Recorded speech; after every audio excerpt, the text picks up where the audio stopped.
कोई ज़रूरत नहीं है इमरान खान से डरने की। इतना हवा बना दिया उन्होंने। और मैं तो जानता हूँ उसने इलेक्शन लड़ना है, 40 गलतियाँ करनी है।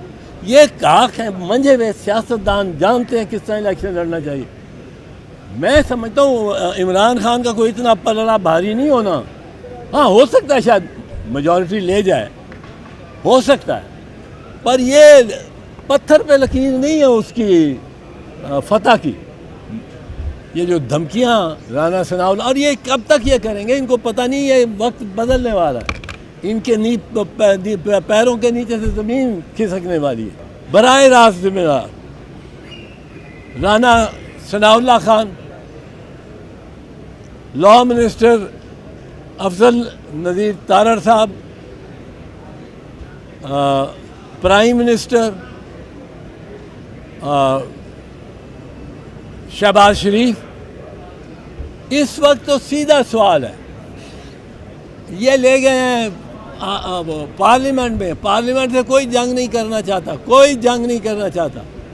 पार्लियामेंट में अगर पार्लियामेंट ने कहा है, कुछ कह दिया है, आपने सिर्फ पूछना है चीफ एग्जेक्टिव को। चीफ एग्जेक्टिव राना सनाउल्लाह साहब, आप अदालत में आए और बताएं आपने क्यों कहा कि 14 तारीख को इलेक्शन होने नहीं देंगे। 14 मई को सुप्रीम कोर्ट कह रहा है 14 मई को इलेक्शन होने, आप कह रहे हैं होने ही नहीं देंगे। शहबाज शरीफ साहब, आपने किस तरह ये कहा और क्यों फैसला किया कैबिनेट में जाके कि सुप्रीम कोर्ट के फैसले के बरखिलाफ हमने चलना है। ये 3-4 लोगों को सुप्रीम कोर्ट तलब करे, प्राइम मिनिस्टर को, वो चीफ एग्जेक्टिव है, लॉ मिनिस्टर को, इंटीरियर मिनिस्टर को राना सनाउल्लाह को, इलेक्शन कमिश्नर को, और उनसे पूछे कि आपने क्या ये उनके बयान कन्फ्रंट करें कि आपका ये बयान पार्लियामेंट से बाहर, पार्लियामेंट में नहीं, पार्लियामेंट से बाहर आपने बयान दिया कि हमने सुप्रीम कोर्ट के फैसले को डिफाई करना है। तो क्यों ना आपको सजा हो। वाह, यार राना सनाउल्लाह कहेगा कि मैंने नहीं दिया ये बयान, अगर वो कहेगा नहीं बयान दिया, उसकी रिकॉर्डिंग उसके सामने चला दें। ये आपने कहा, अब उसको मानना पड़ेगा। अगर वो मान जाता है, कहता है जी मैंने कहा, मैं तो बड़ा राजपूत हूँ, मैं क्या, तो फिर बड़ा सिंपल हो गया, उसने इकबाल जुर्म कर लिया। उसको आप बेशक till the rising of the court सजा कर दें कैद, और जब सजा हो गई आप यूसुफ रज़ा गिलानी की तरह डिस्क्वालीफाई भी हो जाएंगे और 5 साल के लिए नाअहल हो। प्राइम मिनिस्टर से यही पूछा जाए, प्राइम मिनिस्टर साहब आप कहते थे हम जब बेंच ही को नहीं मानते तो हम इसका फैसला कैसे मान सकते हैं। ये आपने कहा वो ले तो लाल करेंगे जी, हमें तो असेंबली ने कह दिया, हमें पार्लियामेंट में कह दिया, और पार्लियामेंट में तो आप लेके गए इसी मामले के लिए कि पार्लियामेंट की मोहर लगवा लें। वो घबराते, खुद अकेले ये बात कर नहीं कर सकते। आप उनको कहें जी पार्लियामेंट के बाहर भी आपने ये कहा, जो आपने बाहर कहा यही कहा, तो आपको तो सज़ा होनी चाहिए। आपने खुद एतराफ़ कर लिया, इसमें तो बात मसला ही कोई नहीं। और ये डिस्क्वालीफाई 5-5 साल के लिए होते हैं। दूसरा पॉइंट जो है कि क्या सुप्रीम कोर्ट का इस पे फैसला हतमी है, तो उसका जवाब यह है कि 1 मार्च 2023 को 5 जजों ने जो फैसला दिया है वो पहले जुमले में लिखते हैं। अब ये कहते हैं जी 5 नहीं थे, 7 जज थे, और 4 हमारे साथ थे और 3 उधर थे, और 5 नहीं थे, 7 जज थे। ये कहते किसी एक बंदे ने देखे हो वो 7 जज बैठे हुए, किसी ने नहीं देखे, वहाँ 5 बैठे थे। 5 जजों ने बहस सुनी, 3 दिन बहस सुनी 5 जजों ने। अब जिस जज ने बहस सुनी ही नहीं, वो तो अदालत का हिस्सा, वो तो फैसला ही नहीं दे सकता, उसका तो फैसला नहीं है पार्टीज को अफेक्ट कर सकता। अब केस सुनते हैं 5 जज, 2 जज दीगरान कहते हैं जो हमारा भी वोट डाल लें। ये कोई गवर्नमेंट कॉलेज की प्रॉक्सी तो नहीं है, ये सुप्रीम कोर्ट है। अगर आपने केस की में बहस सुनी ही नहीं, आपका नाम आ ही नहीं सकता, आपका वोट आ ही नहीं सकता। और वो फैसला 1 मार्च का जो फैसला है वो बड़ा वाज़ेह है। पहला जुमला, 5 जज बैठे हुए, 7 नहीं 5 जज बैठे हुए, पहला जुमला उसमें जो है उस फैसले का, we by a majority of 3 to 2, हम 3 और 2 की अक्सरियत से ये फैसला कर रहे हैं। 5 जज मौजूद हैं, हम 3 और 2 की अक्सरियत से ये फैसला करें। अब 3 और 2 कितने हुए? 5 जज कितने हुए? 5। अब ये 7 कहाँ से ले आते हैं कि 4 और 3 हम जीते। और वो लॉ मिनिस्टर साहब ने तो पहले 15 मिनट में ही उसे कह दिया, दावा कर दिया कि हम जीते हैं। भाई जज 5 हैं, 7 किस तरह गिने जा सकते? तो ये दूसरा मसला है।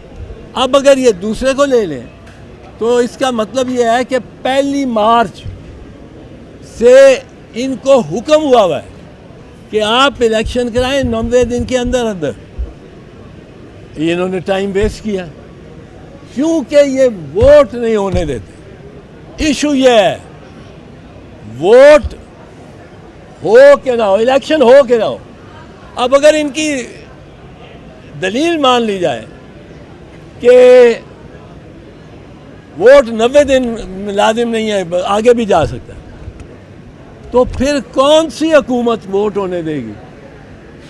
मेरी मैं हुकूमत में हूँ, मैं बैठा हुआ हूँ, मेरा फाइनेंस मिनिस्टर मुझे लिख के देगा कि इलेक्शन नहीं हो सकते, मेरा डिफेंस मिनिस्टर मुझे लिख के देगा मैं इलेक्शन नहीं हो सकते, मेरा इंटीरियर मिनिस्टर मुझे लिख के देगा इलेक्शन नहीं हो सकते। अब अगर ये सारे कहेंगे इलेक्शन नहीं हो सकते, इलेक्शन नहीं हो सकते, तो मैं चाहे 3 साल बैठा रहूँ, हर साल मैं सर्टिफिकेट दूँ और कोई इलेक्शन नहीं, कोई इंतखाब नहीं, कोई, और मैं बैठा हुआ हूँ। ये बताया कि राणा सनाउल्लाह तो सीधी धमकियाँ देने पे उतर आए कि जो भी सरकारी अफसर जो है वो पैसे जमा कराएगा उसको पूरी जिंदगी रिकवरियाँ कराना पड़ेगा। आप समझते हैं कि नाहली के अलावा धमकियों का इनके खिलाफ मुकदमा भी दर्ज होना चाहिए और कार्रवाई भी होनी चाहिए? ये फौजदारी मुकदमा बनता है। ये जो धमकियाँ राणा सनाउल्लाह, और ये कब तक ये करेंगे? इनको पता नहीं ये वक्त बदलने वाला है, इनके पैरों के नीचे से ज़मीन खिसकने वाली है। और उसकी वजह यह है कि इलेक्शन तो होना ही होना है, वोट पड़ना ही पड़ना है। जब तक सुप्रीम कोर्ट का फैसला ये खड़ा है कि 14 मई को इलेक्शन कराओ, इससे फरार ही कोई नहीं, इससे किसी ने नहीं इनकार कर सकना, कोई नहीं कर सकेगा। जो करेगा इनकार, कोई भी बहाना उधर कि पैसे नहीं है, फौज नहीं आ सकती, रेंजर्स नहीं आ सकते, जो इनकार करेगा वो डिस्क्वालीफाई होगा 5 साल के लिए कम से कम। अब आप जो कह रहे हैं कि बिल्कुल धमकियां दे रहा है राणा सनाउल्लाह, जब उसके पास मंतक नहीं है, भाई क्यों नहीं इलेक्शन होने? इलेक्शन अगर नहीं कराएगी एक गवर्नमेंट तो फिर तो जो गवर्नमेंट बैठ गई है एक दफ़ा वो 10 साल निकाल ले, हर साल सर्टिफिकेट दे दे कि जी इलेक्शन ही हो सकते क्योंकि पैसे ही नहीं है। अब इसमें जो देखने की बात है कि दो हिस्सों में कौम, जज, वकला बट गए। एक वो है जो कहता है इलेक्शन आइन के तहत होने तो चाहिए पर ज़रूरत नहीं है अभी, यानी नजरिया ज़रूरत। आइन ठीक है, आइन में वो कहते हैं जी एक भी सुप्रीम कोर्ट का जज नहीं जिसने कोई ऑब्जर्वेशन दी हो कि 90 दिन में इलेक्शन लाजमी नहीं है। वो कहते हैं सब मानते हैं 90 दिन में इलेक्शन लाजमी, पर वो क्या है, नज़रिया ज़रूरत क्या है? नज़रिया ज़रूरत ये है कि मैं मानता हूँ ये आइन ये डिमांड करता है, आइन ये तकादा करता है, ये मैं मानता हूँ, लेकिन ज़रूरत जो है ना वो आजकल नहीं है। आजकल ज़रूरत यही है कि मैं ही बैठा रहूँ, मैं ही हुक्मरान रहूँ, ये नज़रिया ज़रूरत है। दूसरी तरफ चीफ जस्टिस उमर अता बंदयाल खड़ा है, वो कहता है मैं तो आइन पे चलूँगा भाई, ये नज़रिया ज़रूरत में नहीं। मैं इस ज़बान को जानता ही नहीं। नज़रिया ज़रूरत ने जिस तरह बर्बाद किया पाकिस्तान को, 4 मरतबा मार्शल लॉ लगाया, सारा आइन इन्होंने बाहर फेंका है, और उस फौजी हुकूमत ने किस पे आई है? नज़रिया ज़रूरत। आइन है, आइन इजाज़त नहीं देता कि मार्शल लॉ लगे, मानते हैं उस जजमेंट में मानते हैं, पर ज़रूरत है कि हम मार्शल लॉ लगा दें। तो ये नज़रिया ज़रूरत का वक्त नहीं है हमारे मुल्क पे। इस कौम को डिसिप्लिन में लाना पड़ेगा, इसकी अफसरशाही को, इसके हुक्मरानों को, और ये नज़रिया ज़रूरत रद्द करना पड़ेगा। एक तरफ नज़रिया ज़रूरत खड़ा है, एक तरफ उमर अता बंदयाल खड़ा है चीफ जस्टिस ऑफ पाकिस्तान। अच्छा इंतज़ार साहब बताइएगा कि क्या इमरान खान को माइनस करना बहुत ज़्यादा ज़रूरी हो गया, जैसे लियाकत अली खान को किया गया, जैसे मोहतरमा बीबी शहीद को किया गया। इमरान खान कह रहे हैं कि उन्हें बहुत ज़्यादा खदशात है, उनको कातलाना हमला हो सकता है, उन्हें मारा जा सकता है। कोई ज़रूरत नहीं है इमरान खान से डरने की, इतना हवा बना दिया उन्होंने। और मैं तो जानता हूँ उसने इलेक्शन लड़ना है, 40 गलतियाँ करनी है। ये काक है, मंझे हुए सियासतदान जानते हैं किस तरह इलेक्शन लड़ना चाहिए। मैं समझता हूँ इमरान खान का कोई इतना पलड़ा भारी नहीं होना। हाँ, हो सकता है शायद मेजॉरिटी ले जाए, हो सकता है, पर ये पत्थर पे लकीर नहीं है उसकी फतह की। इन्होंने इस इलेक्शन से भाग देखना क्या कुछ नहीं किया इन्होंने कहा है, पहले तो इन्होंने रिजीम चेंज की, रिजीम चेंज करने के बाद इमरान खान पे खुद पे 140 मुकदमे बना दिए। और यार किसी को हीरो बनाना है, किसी को इलेक्शन में नाकाबिल शिकस्त बनाना है तो उस पर मुकदमे बनाओ, और क्या तरीका है? वो बिल्कुल नाकाबिल शिकस्त नहीं है, पर इन्होंने भैया बना रहे हैं। ये उसको देवता, मैं कहता हूँ वो 50 गज बढ़ जाता है जब उसके घर पे हमला करते हो। कभी ये सोचा है? मैं उसकी हमदर्दी से नहीं बोल रहा हूँ, मैं इस वक्त आपको ये बता रहा हूँ कि लोग किस तरह हो, ये उसका कद बढ़ा रहे हैं कि ये मैंने कभी देखा ही नहीं था कि एक ऑपोजिशन का लीडर हो, वो अपने घर से 200 इंतज़ार करे, ये पुलिस, पंजाब पुलिस, दलेर पुलिस, बहादुर पुलिस इंतज़ार करे कि वो इमरान खान जब 200 मील दूर है तो वो क्रेनें लेके और उसका दरवाज़ा उखाड़ना शुरू कर दें, गेट, मेरा गेट भी साथ ख़राब कर दिया। अब ये बहादुर पुलिस तो ज़रा पीछे हो जाए, सॉरी आपको, आप ज़रूर ऑर्डर ही मानते होंगे, पर अब ये जो जब वो चला गया है फिर आप उस पर अल्लाह बोल रहे हैं, उसके घर में दाखिल हो रहे हैं, उसके वो जो मीडिया पे पुलिस भाग रही है उसकी लॉनों में।